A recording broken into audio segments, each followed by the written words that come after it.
Good evening, everyone. Good afternoon, good evening. Hello, everyone. I hope that you are having a fantastic and fun Friday and happy Juneteenth to everyone. Today is going to be setup's going to be a little different in how we learn and engage with our tutoring session. So today is still going to be a live tutoring session with me. I am going to go over key components of things that I think and I know for a fact are good things to learn about decimals and rates and ratios, proportions, and everything that is listed at the beginning of our list. And so we will get started as soon as everyone come in and click like.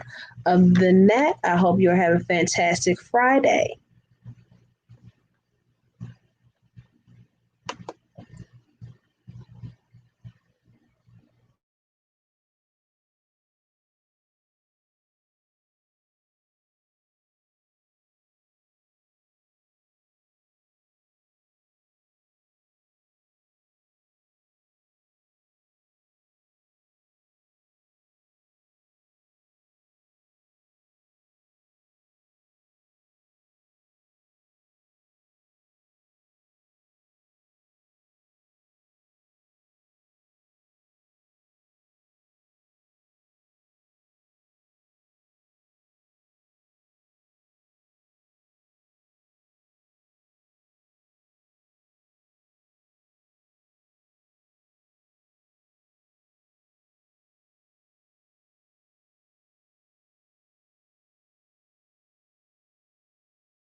Welcome, welcome. Hello. Glad you could join me. Thank you for giving me the thumbs up. All right, guys, let's get started.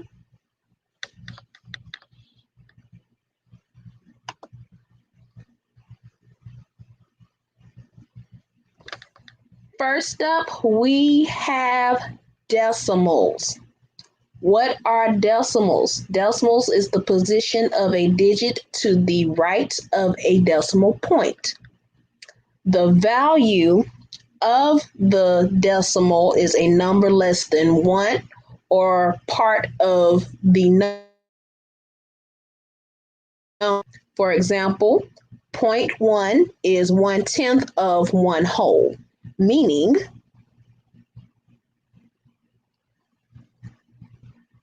0.1 equals 1/10. Sorry about my handwriting. So when you think of decimals, I want you to think in terms of money. How many of these would it take to make $1? Right? So we know for a fact with tenths, it takes 10 dimes or 10 cent coins to make $1. So that is why the first decimal place is called the tenths place or 0.10.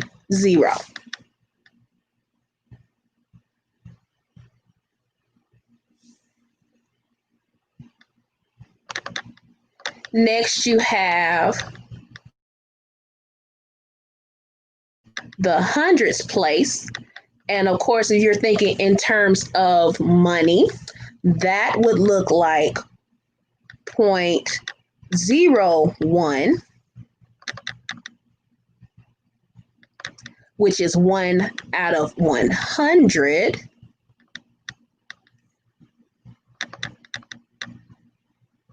Oops. Sorry about that, guys. Let's see if I can move this up so we can see this better. Perfect.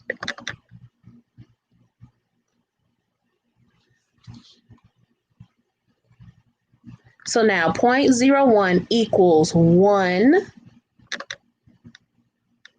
out of 100.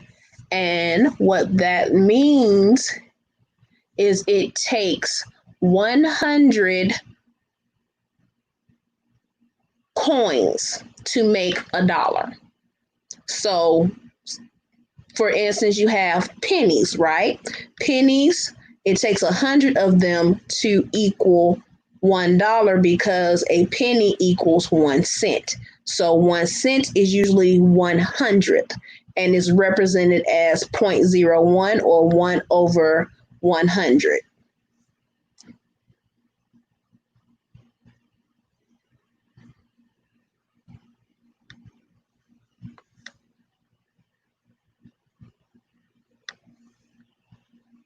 Cool beans. And of course, the same thing goes for the thousands place, which would be it'll take 1,000 coins to make that $1. And of course, 10,000, 10,000, 100,000, 100,000. And if there were such a coin, it would take 1,000,000 of them to equal $1. So anytime you're dealing with decimal, know that one, they're ending in TH. So that's the tenths, hundreds, 1,000s, 10,000s, 100,000s, and all of those will end in TH. And know that it takes that many of them to equal one whole.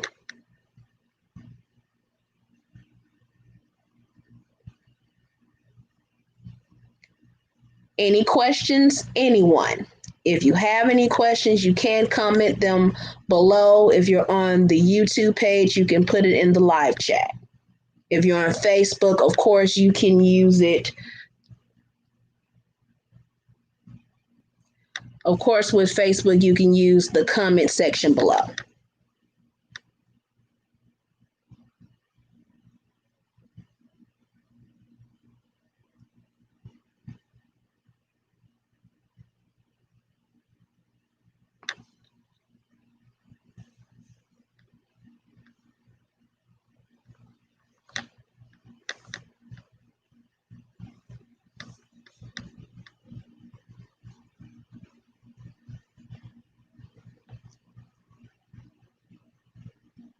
All right, we are going to move on to our next subject, which is percents.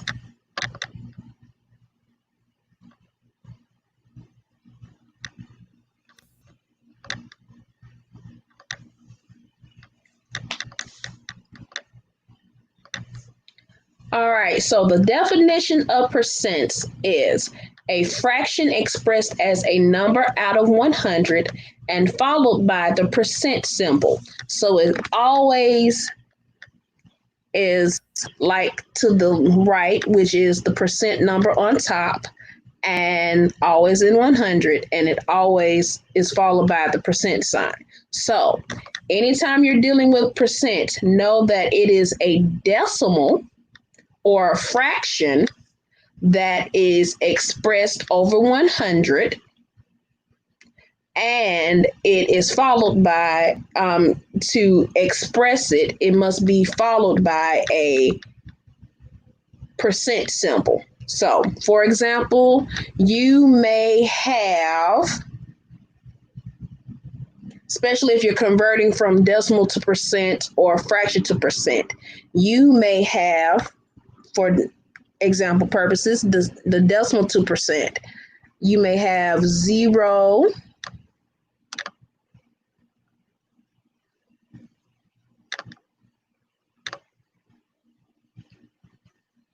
0.15. Now, that 0.15 can be converted two ways. For those who like to move the hump, you can move the decimal place 2 places, which gives you the percentage of 15%. Also,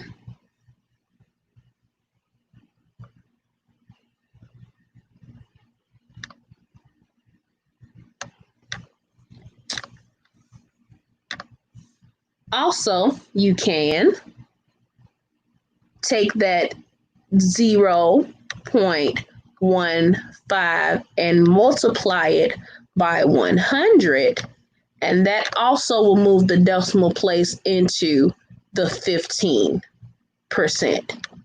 So the best practice for converting a decimal to a percent would be the fraction, or it can be the humps into the decimal by moving the humps twice, because it takes 2 zeros or 2 humps to get to 15%, or you can multiply 100 by 100 and it will still give you your 15%.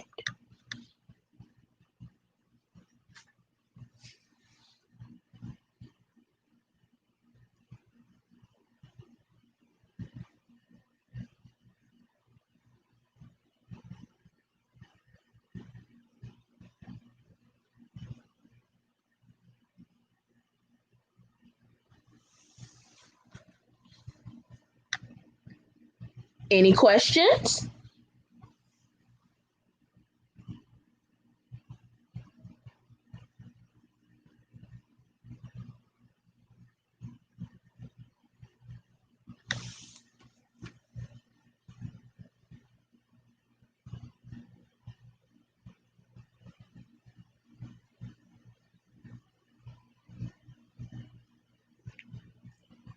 All right.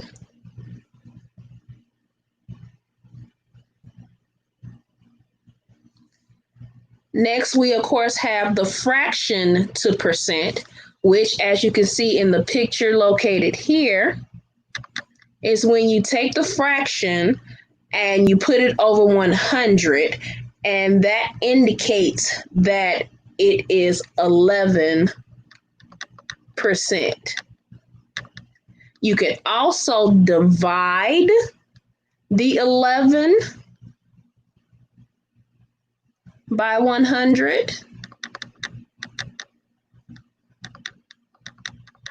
which of course would give you 0.11 if we were dividing, and then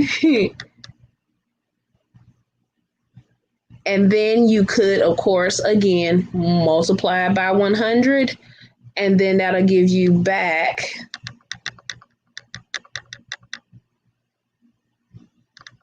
your 11, and you put it in the percent form. Now, say for instance, it's not over 100 and it is 2 over 5.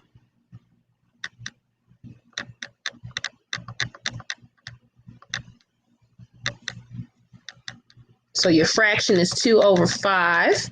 Then you take the 2 over 5 and you divide it into each other. So the 5 will be on the outside. The 2 will be on the inside. Now, I know you're wondering, how do I divide a big number to a small number? Here's how. How many times can you pull a 5 out of 2? Well, of course, most people say you can't pull a 5 out of 2. So what is another way of saying I can't or nothing? The number 0. So now 5 can go into 2 0 times. 0 times 5, of course, is 0. And I bring down my 2. Now, when dealing with a remainder and you're trying to get a decimal, here is where you can add things, such as if I add a 0 here, I can add a decimal up here. So now when I add those two, that allows me to continue my division so I can get my decimal. Most of the time when you're learning how to first divide, you have the number that's left over is considered the remainder. Well, this is how you can convert the remainder into a decimal. You add a 0 to the bottom answer, and then you add a decimal to the top. So now, how many times can 5 go into 20? Well, 5 into 20 is 4 times. So now 4 times 5 gives me 20 again, and that leaves me with 0. So now my decimal is 0.4. And if I multiply that by 100, or if I move it 2 humps, I will get 40%.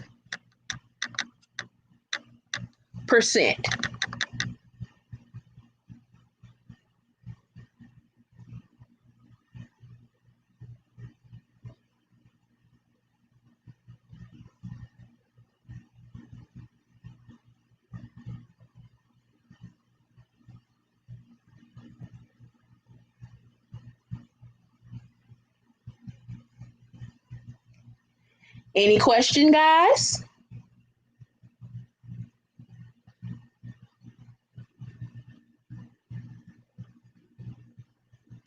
All right. Let's move on to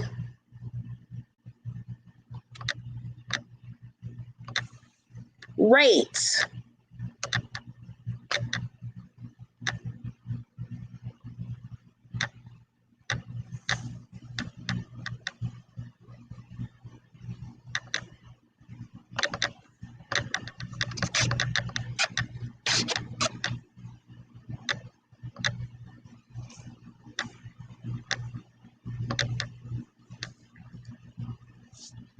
All right, beautiful people.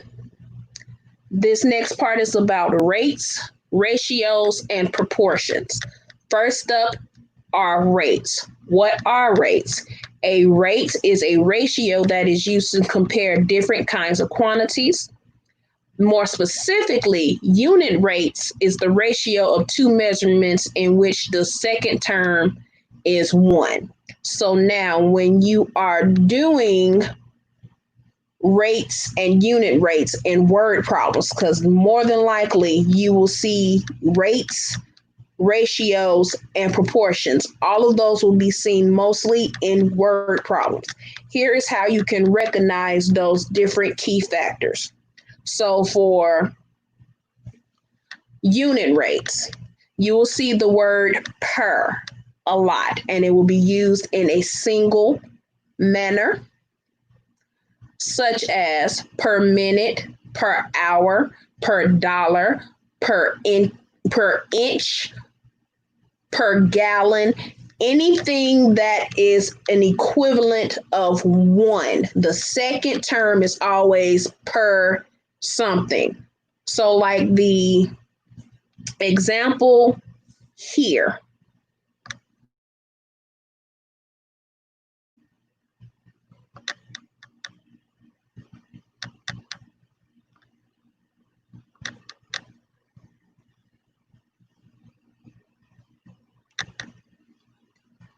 This says that the unit rate is 20 miles over 1 hour, which means it is 20 miles per hour.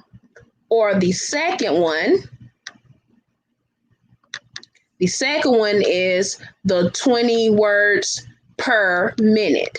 As you can see, the second term is always in 1 form, meaning it'll always be singular and it will always be of 1.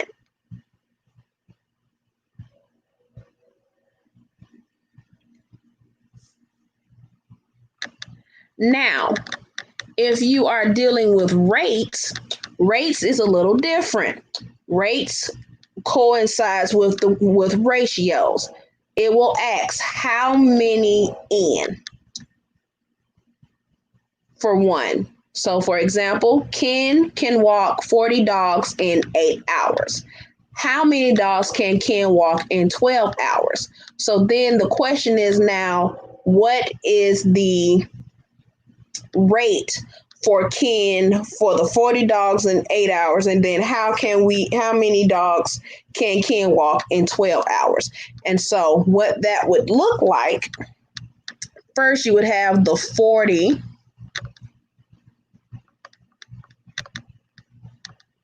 over 8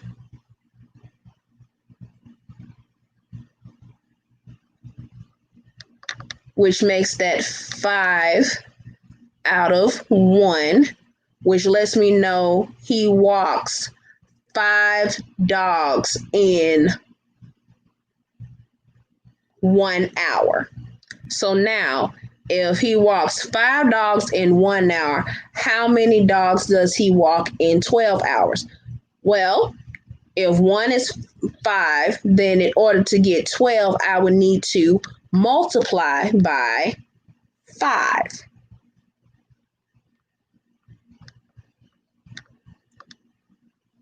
So in 12 hours, when we multiply, 5 times 2 is 10. Bring down my 0, carry my 1.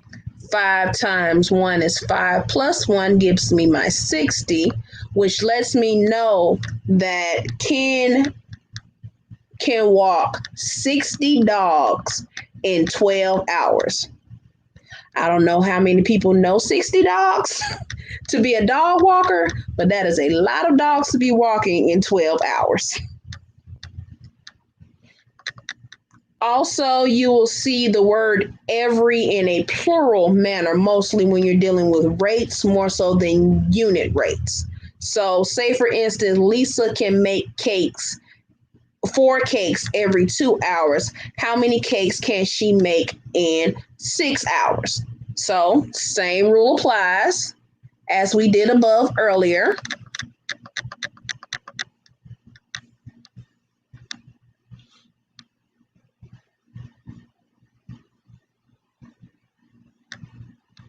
With my 4 out of 2, which lets me 4 cakes out of 2 hours, which means there are 2 cakes being made every hour. So then how do I find this answer? Well, if 2 cakes are made in every hour, I will multiply 2 to the 6 in order to get my how many cakes she can make in 6 hours.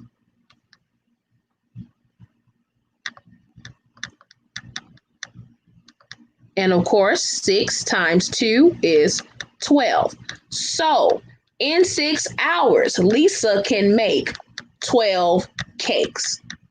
Hopefully, she is a caterer and loves baking cakes. You guys have any questions?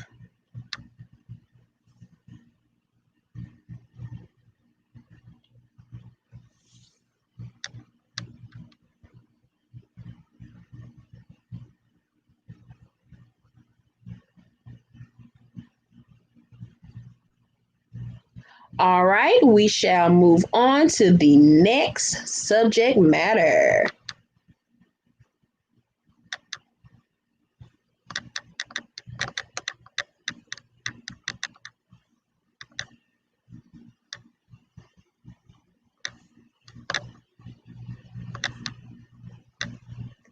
As you heard me mention earlier, we are dealing with rates, ratios, and proportions. Now, we were just introduced to rates. Now we are being introduced to ratios and proportions. What are ratios? Simply put, is a comparison of 2 numbers. So for every 1 boy, there's 2 girls. For every 5 cats, there are 15 dogs. For every 4 walnuts, there are 2 cups of milk to make a batch of walnut cookies. Anytime you're dealing with ratios, you will see a comparison of 2 numbers. And more than likely, what that would look like is either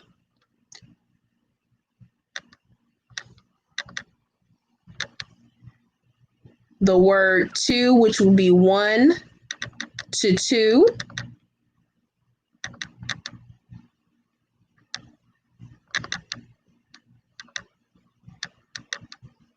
or 1:2,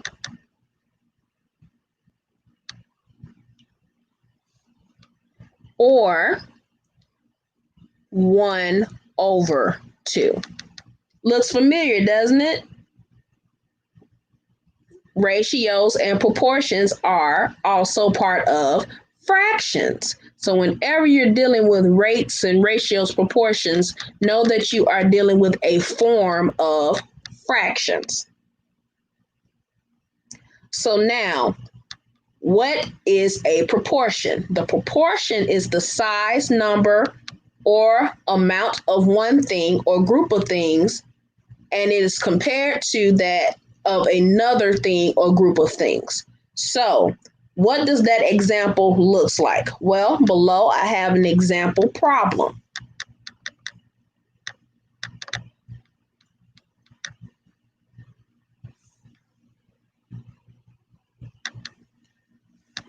With my example problem, we have if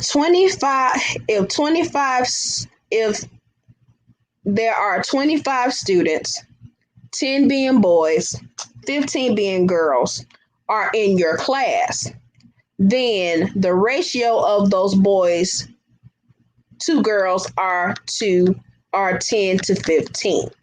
Now, the question would be, what is the ratio for if you have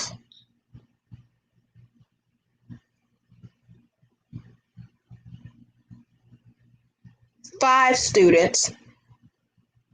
What would the ratio of boys be to girls?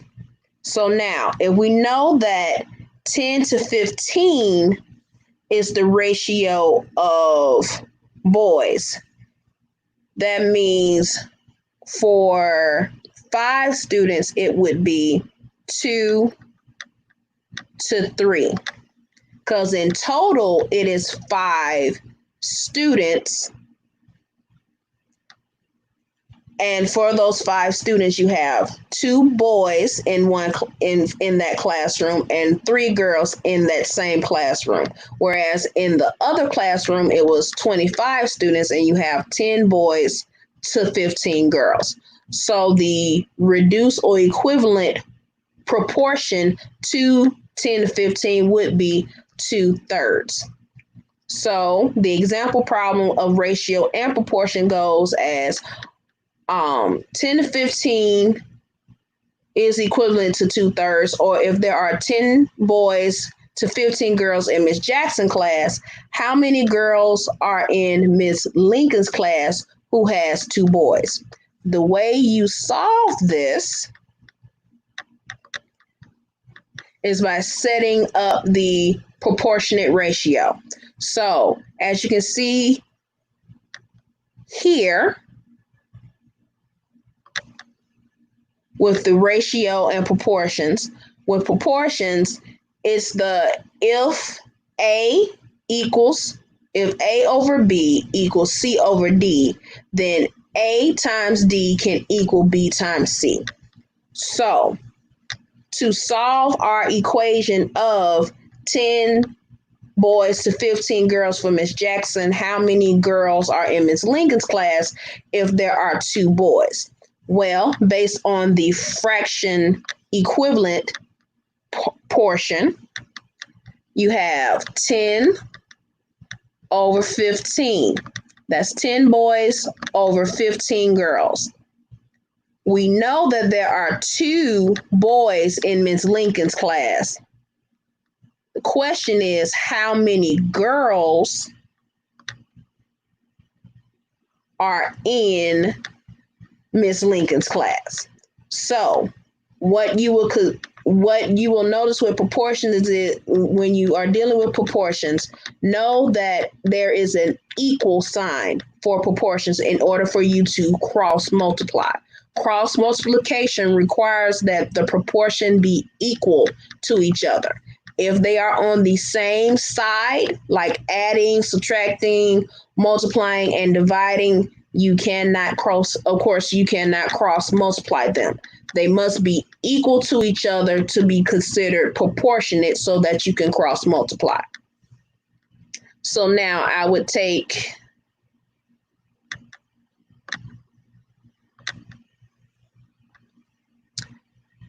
the 10 and multiply it to the G. I would take the 2 and multiply it to the 15, which would leave me with a 10G for girls equals 15 times 2, which is 30 for boys.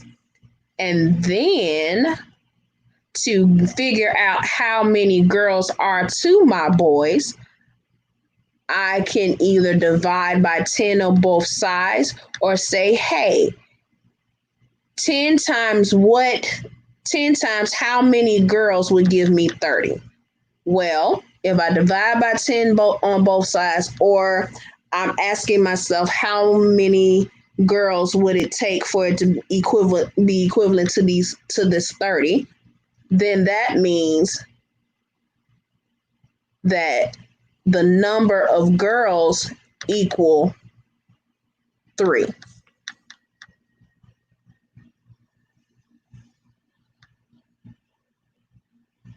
So now, anytime you're dealing with proportions and ratios, make sure that when you're dealing with these, make sure that you are setting them up to equal each other, putting them in fraction form, and you are cross multiplying, so that way it allows you to figure out your ratio and your proportion, your equal fractions and your equal proportions and ratios.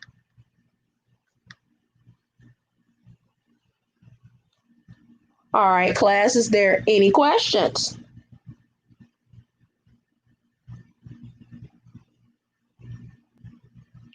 All right, well, let's move on then.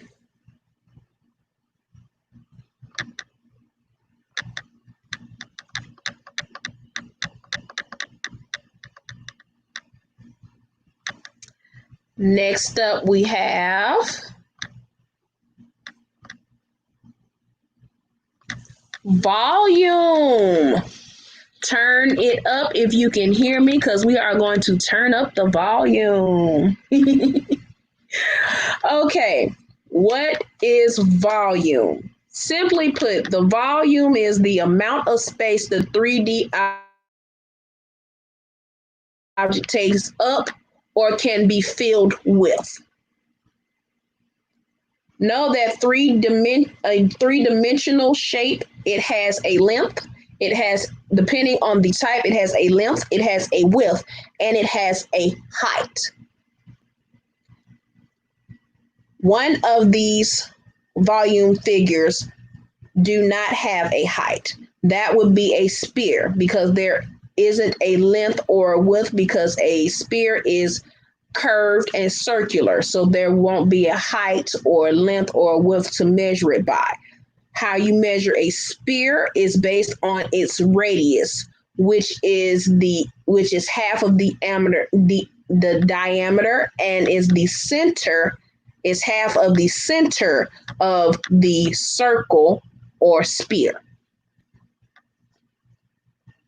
So, say for instance, I have a cube, and the cube length edge is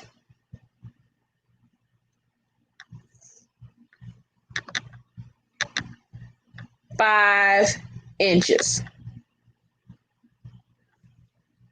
To find the volume, or say for instance, I have a cubic container and I want to know how much water can I put in this cubic container. Well, I know this cubic container is 5 inches all the way around, because cube 2D form or two-dimensional form is a square. So a 5-inch length side of a cube would be what all around for each length and side of the cube. So how do I find the volume? Well, the volume of a cube is a to the third power, or a times a times a. Now, the reason why it's a times a times a instead of length times width times height, well, the length, the width, and the height are the same lengths and widths and height, meaning they are the exact same number. So to condense it or make it so where you understand that, hey, this has all the same sides, you are taking that same number and you multiplying it to itself 5 times. Well, 3 times. So now the volume of the cube that we are working on, the surface length is 5 inches. So the volume of it would be 5 to the third. And of course,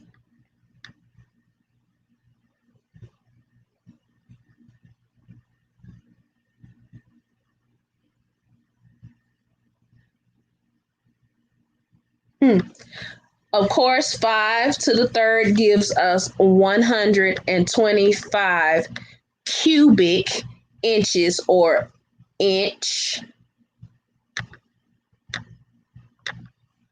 Move this about just a little bit.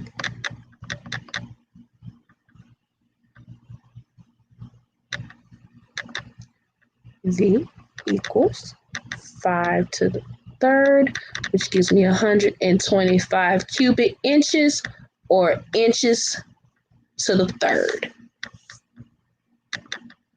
Let's put a big, let's make that smaller.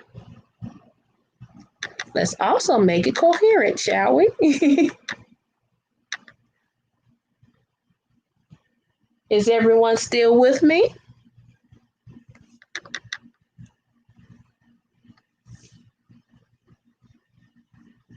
If you are still with me, please give a thumbs up or a heart.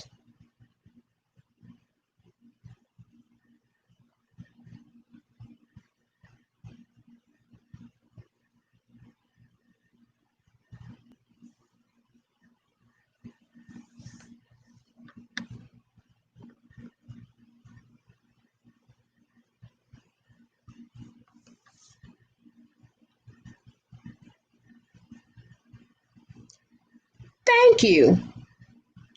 Let's continue.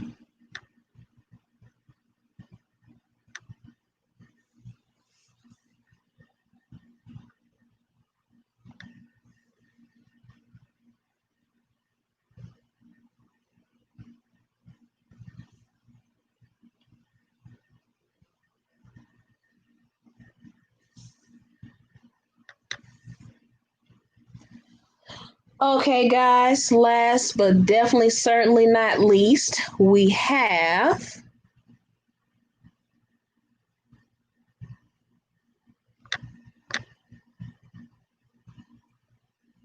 equalities and inequalities. Definition of equality is how to solve what the unknown variable equals. Inequality, how to solve what the unknown is greater than, less than, greater than, equal to, or less than equal to. Of course, another definition is two quantities that have the same value or two quantities that have different values, meaning they either equal or they don't equal. And if they don't equal, is it greater than? Is it less than? Is it greater than equal to? Is it less than equal to? So now, for equality, here is my example as the one up top. You have x minus 3 equals 5, or the number minus 3, or the unknown quantity less 3 has a difference of 5, or the difference of 5 is less than the number and 3. It will be all those different words in order for the word problem. So how do I solve for the unknown, which is the introduction to Algebra. How do I solve for the expression or the unknown of x minus 3 equals 5? So whenever you are solving for a variable, a letter, the unknown, you always want to do the opposite sign of what is happening to that letter. So you have x minus 3 equals 5. To move the 3 to the other side, you will need to add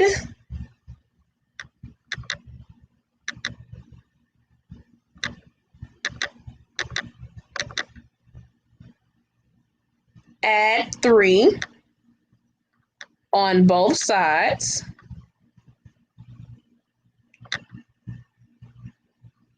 And I would bring down my x. Minus 3 plus 3 is 0. You can either bring down your 0 or you can cross out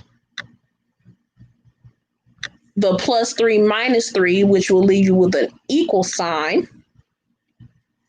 And 5 plus 3 gives me my 8. Notice that what I did to the 3 on this side, I also do to the 5 on the other side. Because they are equal to each other, what you do on one side, you must do on both sides. And so how I check my answer, I go back to the original problem of x minus 3 equals 5. 8 minus 3 equals 5. 5 equals 5. And that allows my answer to check out.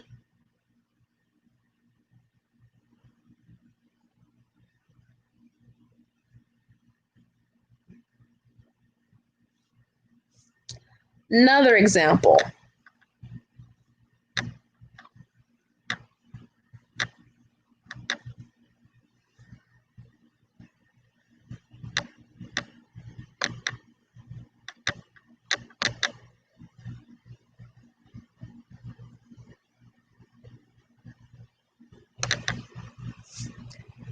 Okay, say for instance, you have a word problem that says the sum of a number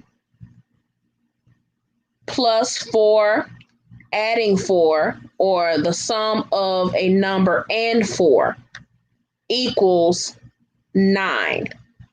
What is that number? To solve for x or n or whatever letter you decide to use, as I explained before, you will always take the opposite sign of what is being added to that letter, and you must do it on both sides. So now, x plus 4 equals 9. To move the 4 to the other side, or to get rid of my 4 next to the x, I will subtract 4 on the left, and I will subtract 4 on the right. You always make sure that you are adding, subtracting, multiplying, or dividing on both sides of the equal or inequality signs. So now we have x plus or minus 4, which those you can cross out, equals 9 minus 4, which gives me 5. So now the sum of the number that is in the sum to 4 to make 9 is 5. And of course, I go back and check myself by saying x plus 4 equals 9. 5 plus 4 equals 9. And 9 equals 9, which allows me to check my answer. Now, I know you're like, okay, you've done the equal sign. What about the inequality sign? The same thing that you do for an equal sign, you follow the exact same process as if you are doing the equal sign with the inequality sign. So, for example, we have the 4x is greater than equal to 18. Well, 4x greater than equal to 18, to get the 4 away from the x, or since the 4 is the product of 4 and x is greater than and or equal to 18, what does that look like? So now, to do the opposite of the product, that would be division. I divide by 4 on both sides, and x is greater than equal to 18 over 4.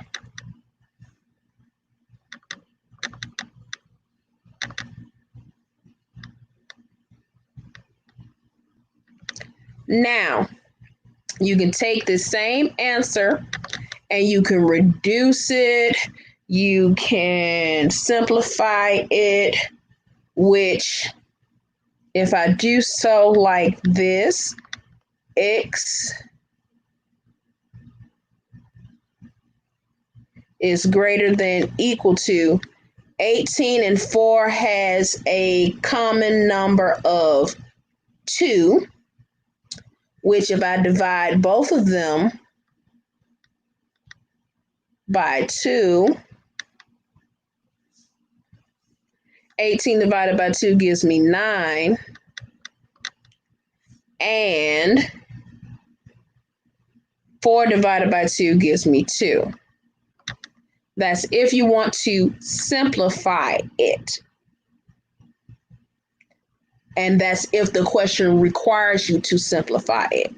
If it says simplify or reduce to lowest term, this is what that means.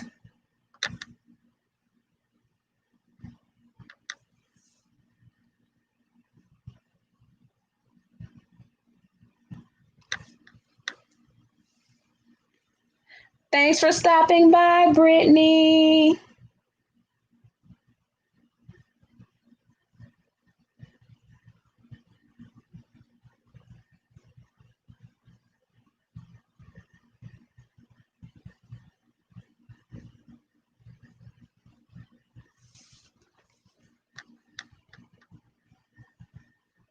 Any questions so far?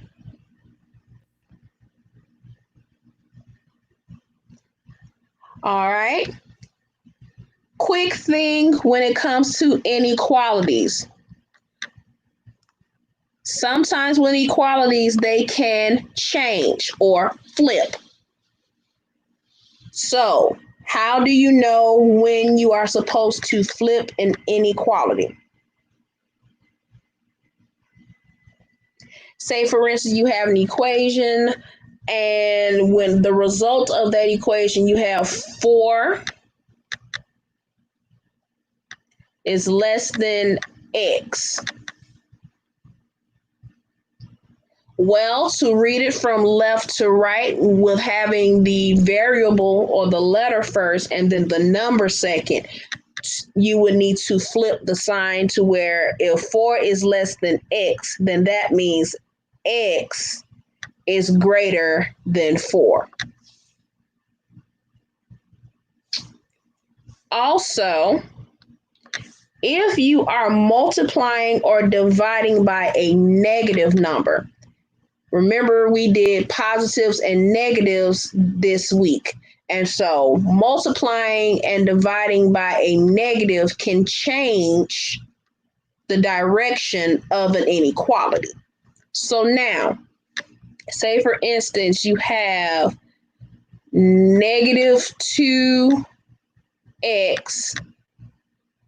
is greater than 18. To get it by itself, I would divide by a -2, which, if I'm dividing by a negative, it will flip my inequality sign, and that would make x is less than 9.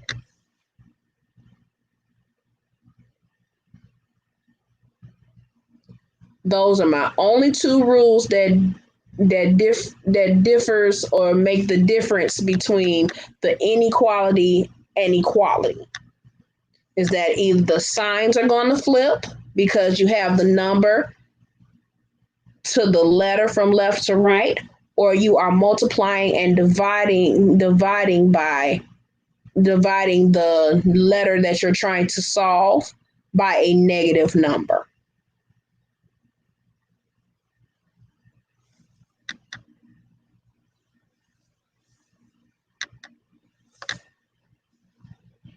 Any questions?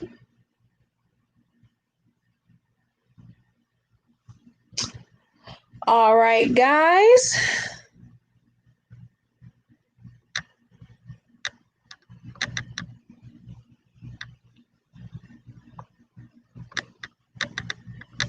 That is all I had for my lesson for today. Tomorrow, we will be going into our Operation Saturday, which will include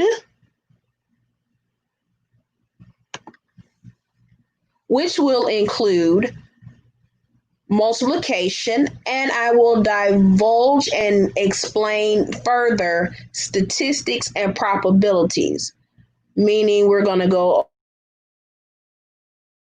over plot graphs and histograms and bar graphs and mean, median, and mode, all those different things that are connected to statistics and probabilities. That will be done tomorrow, Saturday, at 2 p.m.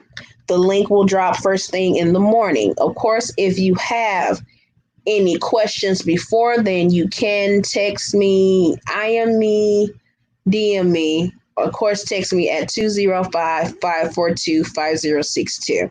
Now, we are still not done because we are now doing our live portion of tutoring. So, if you have any questions, I am here to help. Other than that, I hope you are having a fun and fantastic Friday, and happy Juneteenth.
Good afternoon, and thank you for joining into this tutoring session with me.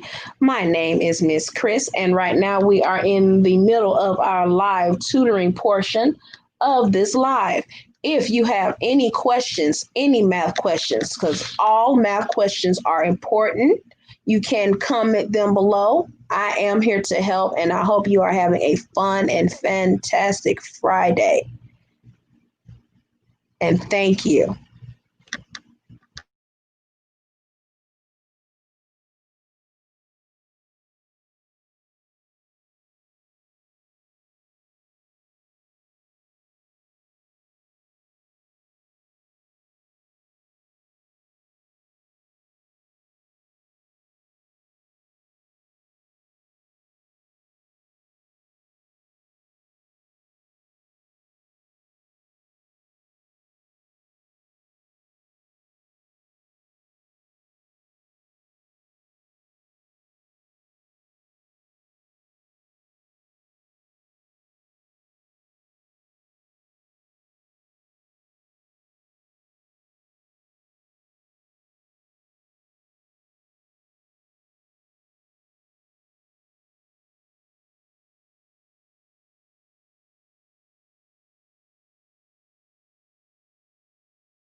Thank you for tuning in.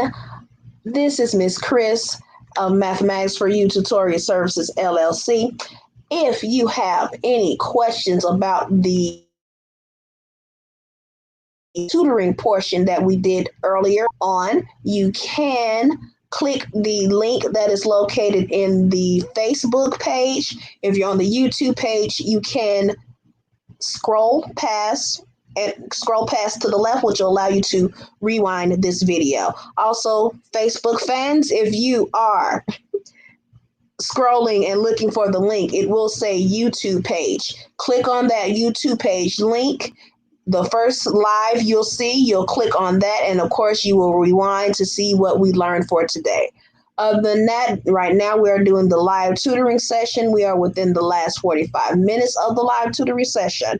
So if you have any questions, please comment them below because all questions are important and very significant. Other than that, I am here to help. Hopefully, you're having a fun and wonderful Friday. Happy Juneteenth, and let's have a great day and finish strong.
Good evening. Thank you for tuning in. If you are just now tuning in, we already covered our tutoring portion of decimals, rates, ratios, proportions, as well as volume and equality versus inequality. So, if you would like to see or hear that portion of the video, if you're on Facebook, you can click on the link below that says YouTube page.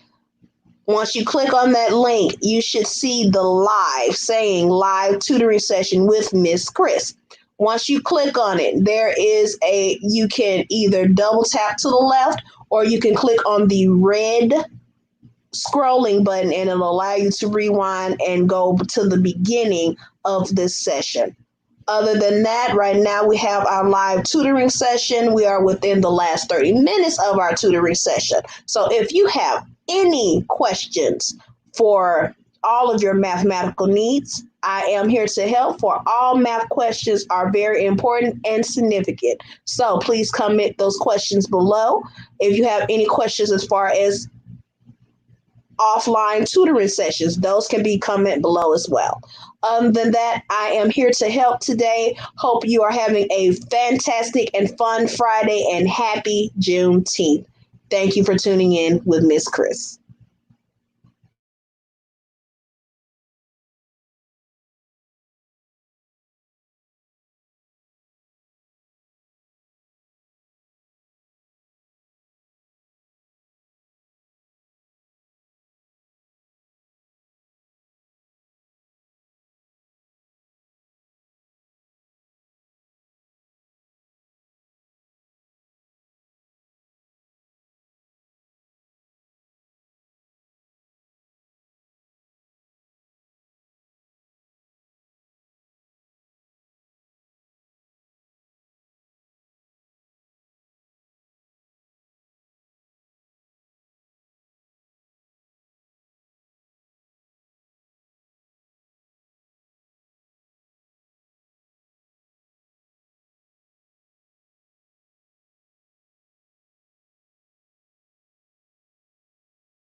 Thank you for tuning in. We are still within our last 25 minutes of our live tutoring session. If you're looking for the decimal rate proportion, also the volume and the percent portion of our live, you can rewind that on our YouTube page. For those who are on Facebook, you can click on the YouTube page link in the bio description below or above, depending on how you're looking at it. And once you click on that, you'll be able to click on the live. Once you click on the live, you can either double tap to the left or rewind to the left, and it will allow you to see the beginning portions of this tutoring session. Right now, we are doing a live tutoring session. If you have any math questions, I am here to help. If you have any tutoring questions, such as when are we tutoring? How are we tutoring? If you want private one on one tutoring, I am here to help. You can comment that below, or you can inbox me, DM me, or text me at 205-542-5062. 205-542-5062. Again, this is Miss Kris. This is our live tutoring session. If you have any questions, please comment below. I am here to help. Hope you are having a fantastic Friday. Thank you.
Hello. Hello, thank you for tuning in. If you're just now tuning in, we are within our last 10 minutes of our live tutoring session. Of course, if you want to see or revisit our earlier part of our tutoring session, which included decimals, proportions, volume, even equality and inequality expressions, you can click on our YouTube link that's listed in the description below. If you're on our Facebook page, if you're already on YouTube, once you are there, you can either double tap to the left or grab the red bar and scroll to the left, and it'll allow you to see the beginning of our live. Other than that, my name is Miss Kris. I am doing this live tutoring session. If you have any math questions, know that all of your math questions are important and significant to me. Please comment them below. I am here to help. Other than that, I hope you're having a fantastic Friday and I hope you're enjoying yourself. Have a wonderful day.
Why, hello again. I hope that you've had a fantastic time tutoring with me. We will be resuming tomorrow at 2 p.m. for Operation Saturday and some key components of statistics and probabilities. For Operation Saturday, we will be doing multiplication, beginning, intermediate, advanced, with decimals, whole numbers, fractions, you name it, all things multiplication, and key components of statistics and probabilities. If you have any questions for the live today and you have missed it, you can call me, text me at 205-542-5062, or you can inbox me or DM me on my Facebook or Instagram or YouTube pages. Other than that, my name is Miss Kris. I hope you have had a fantastic Friday. Happy Juneteenth. Let's continue to grow, learn, and know together. For what we can do together will be a great accomplishment of knowledge. So, thank you for tuning in for Mathematics for You Tutorial Services LLC live tutoring session. My name is Miss Kris, and I thank you for joining us where we do change mindsets one problem at a time. Have a blessed day. Bye bye.